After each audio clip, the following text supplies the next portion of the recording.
Paul యాంగిచ్ అనే గొప్ప దైవజనుడిని మనం కొరియా ప్రాంతంలో మనం చూస్తాం. దేశంలో very powerful servant of God, చాలా శక్తివంతమైనటువంటి దైవజనుడు, చాలా బలమైనటువంటి సేవ చేశాడు. ప్రపంచంలోనే అతిపెద్ద సంఘానికి కాపరి. సేవ చేసి చేసి చేసి ఒక రోజున అస్వస్థత, అనారోగ్యం, బలహీనత వచ్చింది.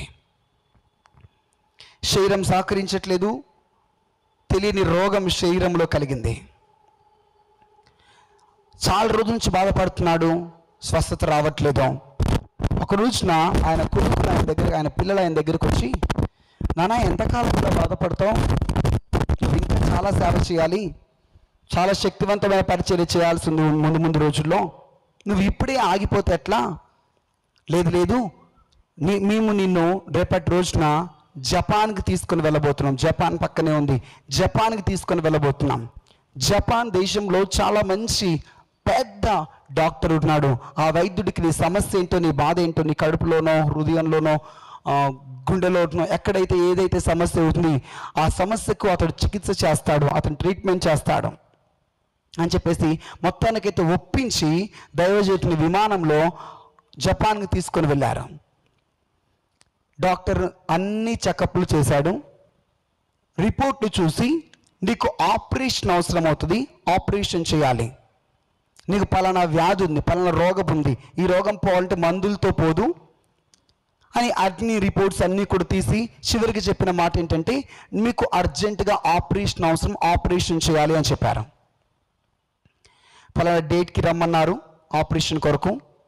కొన్ని మందులు రాసి పలానా డేట్ కల్లా ఆపరేషన్కి రండి అని చెప్పేసి పంపించేశారు. మళ్ళీ విమానంలో మళ్ళీ కొరియాకు వచ్చేసారు. పిల్లలందరూ కూడా ఆపరేషన్ కొరకు డబ్బులు అన్నీ కూడా అరేంజ్ చేస్తున్నారు. పలానా తారీఖుని రమ్మన్నారు కదా అని. ఈయన ఇంటికి వెళ్ళిన తర్వాత ఈ దైవజనుడు మోకార్లేసి చేతులు పైకి తన గదిలో ప్రార్థన చేస్తున్నాడు. ఆయా మందిరం పక్కనే తను ప్రార్థన చేసుకోవడానికి ఒక ప్రార్థన గది కట్టుకుంటున్నాడు.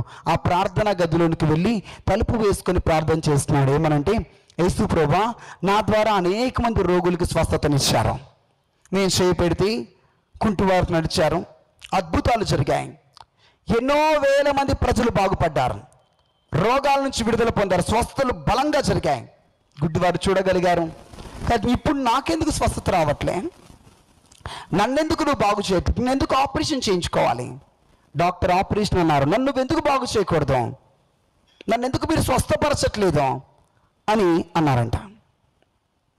అన్నప్పుడు దేవుడు ఆయనతో, యేసుక్రీస్తు ప్రభువారు నేరుగా పాల్ యాంగిచ్ గారితో అన్నారంట, నువ్వు ఎప్పుడైనా నన్ను స్వస్థపరచు అని చెప్పేసి నన్ను అడిగావా అన్నాడంట. నాకు పలానా వ్యాధి ఉంది, పలానా నొప్పి ఉంది, పలానా బాధ ఉంది, పలానా దగ్గర ఈ యొక్క సమస్య ఉంది, దీన్ని నాలోంచి తీసివేయి ప్రభువా అని నోరు తెరిచి మోకరించి ఎప్పుడైనా నువ్వు నన్ను అడిగావా అని అడిగారంట. లేదు ప్రభువా, నేను అడగలేదు, నేను దీని గురించి అడగలేదు, అనేక విషయాల కోసం ప్రార్థన చేశాను కానీ దీని విషయమే అడగలేదు అని చెప్పాడంట. అప్పుడు ప్రభు చెప్పాడంట, నువ్వు అడగకపోతే ఎలా చేస్తాను? అడిగితే నేను చేస్తాను వాగ్దానం చేశా, నువ్వు అడుగు నేను చేస్తా. వెంటనే మోకరించి, క్షమించు ప్రభా, నేను అడగడం మర్చిపోయాను. మనం కూడా కొన్ని విషయాలలో అటు తిరుగుతాం, ఇటు తిరుగుతాం, అటు వెళ్తాం, చాలా రకాలుగా మనం పరిగెత్తాం కానీ మన విషయాల కోసం అడగట్లేదు కాబట్టి మనం పొందుకోవట్లేదు. గొప్ప దైవజనుడే, దేవుని సేవ చేస్తున్నాడు, దేవుని పరిచర్య చేస్తున్నాడు, దేవుని కొరకు వాడబడుతున్నాడు, కానీ తన కొరకు తాను వేడుకున్నప్పుడే జవాబు వస్తుంది. చాలామంది మీ ఇంటి వారి కోసం ప్రార్థన చేయట్లేదు, అది కూడా తప్పు. నీ భర్త కొరకు, నీ పిల్లల కొరకు, నీ తల్లి కొరకు. అందుకే వారి శరీరంపై సాతాను దాడి చేస్తున్నాడు, వారి ఆరోగ్యాలపై సాతాను దాడి చేస్తున్నారు. చాలామంది ఎంతో విశాలమైన హృదయాన్ని కలిగి ఉంటారు. ఏంటంటే దేశం కొరకు, రాష్ట్రం కొరకు, ప్రతి ఇంటింటి కొరకు ప్రార్థన చేస్తారు. తీరా వాళ్ళ ఇంటి కొరకు, వాళ్ళ పిల్లల కొరకు, వాళ్ళ కొరకు వాళ్ళు ప్రార్థన చేసుకోవడం ఇట్స్ ఎ బ్లండర్ మిస్టేక్. ప్రభు చెప్తున్నాడు పాల్ యాంగిచ్ గారితో, నువ్వు నన్ను అడిగితే నేను స్వస్థపరుస్తాను, అడుగు. కన్నీళ్లతో ప్రభుని అడిగారంట, ప్రభు నన్ను క్షమించండి, నేను ఇప్పుడు అడుగుతున్నాను, నాకు స్వస్థతను దయచేయండి. నా శరీరంలో ఎక్కడైతే ఏ రోగం ఏ వ్యాధి అయితే ఉందో, ఆపరేషన్ దేనికైతే అవసరమని చెప్పాడో, ఆపరేషన్ అవసరం లేకోకుండా నీ శక్తిని నమ్ముతున్నాను, నాకు ఇప్పుడే స్వస్థతను దయచేయండి, విడుదల దయచేయండి అని ప్రార్థన చేయగానే తన ప్రార్థనా గదిలోనికి ఒక బలమైన గొప్ప వెలుగు దిగి వచ్చింది. తన శరీరంలోనికి వెళ్ళింది, తన అవయవాల్ని తాకింది. ప్రతిదీ స్వస్థత, ఆ భారం ఆ నొప్పి ఇప్పుడే వదిలిపెట్టి వెళ్ళిపోయింది యేసునామములో. హల్లెలూయా. నువ్వు అడిగిన క్షణమే దేవుడు అద్భుతము చేయడానికి సిద్ధముగా ఉంటున్నాడు. ఈ క్షణమే నువ్వు అడుగుతుండగా అద్భుతము చూస్తావు. నమ్ము, ఇప్పుడే కార్యము జరగబోతున్నది. వెంటనే దేవుని శక్తి వచ్చి ఆయన తాకింది. ప్రతిదీ నార్మల్, ప్రతిదీ స్వస్థత. ఆయనకు అర్థమవుతుంది ఇక అతనికి ఏదో విడుదలైంది, ఏదో ఆయన దేహంలోంచి వెళ్ళిపోయింది, బాగైపోయింది అని. కానీ పిల్లలు నమ్ముతారా? వాళ్ళ పిల్లలు వచ్చేసారు, అంటున్నారు, డాడీ ఇంకా ఆపరేషన్కి వెళ్దాం పదా, డేట్ వచ్చేసింది, ఆ తారీఖు వచ్చేసింది అని. ఆ తేదీన వాళ్ళ నాన్నను మళ్ళీ విమానం లెక్కించుకొని, పాలయాంగిచ్చిన విమానం లెక్కించుకొని మళ్ళీ హాస్పిటల్కి తీసుకొని వెళ్ళారు. డాక్టర్ దగ్గర తీసుకొని డాక్టర్ అంటున్నాడు, ఓకే అన్నీ సిద్ధం చేసుకుంటున్నాం, మేము కూడా ఆపరేషన్ థియేటర్లోకి వెళ్దాం రండి అన్నాడు. ఎక్కడికి? ఆపరేషన్ థియేటర్లోనికి వెళ్దాం రండి. ఆ సమయంలో దైవజనుడు అతనితో చెప్తున్నాడు, డాక్టర్ గారండి దయచేసి నాకు ఒక్కసారి పరీక్షలు అన్నీ చేయండి, అన్ని టెస్టులు చేయండి. అవసరం లేదండి, వారం ముందే అన్ని టెస్టులు చేశాం, మరలా అవసరం లేదండి అని డాక్టర్ చెప్పారు.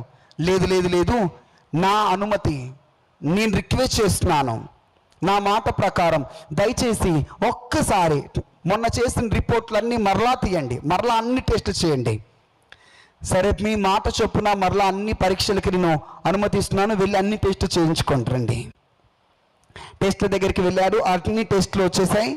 అన్ని రిపోర్ట్లన్నీ కూడా పట్టుకొని డాక్టర్ దగ్గర తీసుకొని వచ్చి, డాక్టర్ ఆ యొక్క లైట్ ఉంటుంది కదా దాని దగ్గర పెట్టి ఆ రిపోర్ట్లన్నీ చూస్తూ ఉంటే అన్నీ నార్మల్. గట్టిగా చెప్పండి, ప్రభువు స్తుతించు. హల్లెలూయా.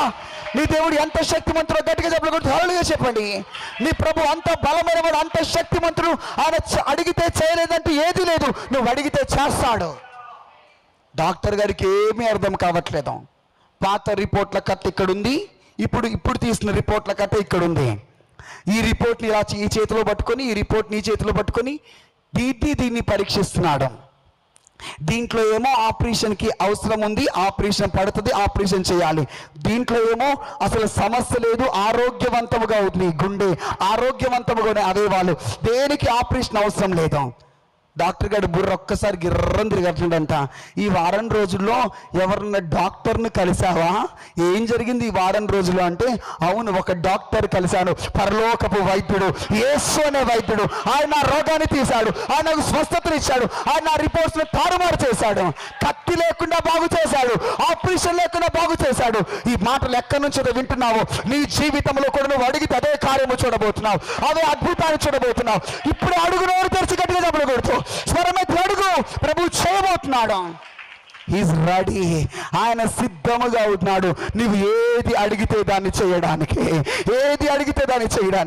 కన్నీళ్లతో అడుగుతావా? కన్నీళ్ళతో ఇప్పుడే స్వరం ఎత్తి చేతులు ఎత్తి కళ్ళు మూసుకొని అడుగుతారా? నీ బాధను ప్రభుకు చెప్పు, నీ గురించి అడుగు, స్వరం ఎత్తి అడుగు. హల్లెలూయా, హల్లెలూయా, హల్లెలూయా. మీరు అడుగుతుండగా ఆయన ఇక్కడ కదులుతున్నాడు, కార్యము చేయడానికి కదులుతున్నాడు. స్వరం ఎత్తి అడగండి, రాహు లాభు రాకా హల్లెలూయా, హల్లెలూయా. పరిశుద్ధాత్మ కొరకు అడగండి. ఆత్మ లేని వారు అన్నిటికంటే ముఖ్యము పరిశుద్ధాత్మను కావాలి, పరిశుద్ధాత్మను పొందాలి, పరిశుద్ధాత్మతో నింపబడాలి. లార్డ్ ఏదైతే మీరు అడుగుతున్నారో రాకులా రూబాలా రాబాకా రాబాకా, ఇప్పుడే దీని నిమిత్తం పరలోకము తెరవబడును గాక.